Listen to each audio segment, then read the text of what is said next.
മഹാകൊതിയനായിരുന്നു പാച്ചുകുറുക്കൻ. ഒരു ദിവസം അവൻ എവിടെ നിന്നോ ഒരു തണ്ണിമത്തൻ കിട്ടി. തണ്ണിമത്തൻ തിന്നാൻ നോക്കുമ്പോഴാണ് അവനത് കണ്ടത്. കൂട്ടുകാരനായ ജിംബുകരടിയും ടിങ്കുവാണിയും ദൂരെ നിന്ന് വരുന്നു. കളിക്കാനുള്ള വരവാണ്.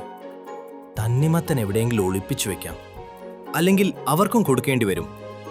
പാച്ചു തണ്ണിമത്തനും കൊണ്ട് അടുത്ത കുന്നിൻ മുകളിലേക്ക് ഓടി. ഇങ്ങോട്ട് ആരും വരില്ല, എല്ലാരും പോയി കഴിഞ്ഞ് തിന്നാം. പാച്ചു തണ്ണിമത്തൻ ഒളിപ്പിച്ചു വെച്ചു. പെട്ടെന്ന് തണ്ണിമത്തൻ ഉരുളാൻ തുടങ്ങി. പാച്ചുവിനെ അത് പിടിക്കാനായില്ല. ഉരുണ്ടുരുണ്ട് തണ്ണിമത്തൻ കുന്നിന്റെ മുകളിൽ നിന്ന് താഴേക്ക് വീണു.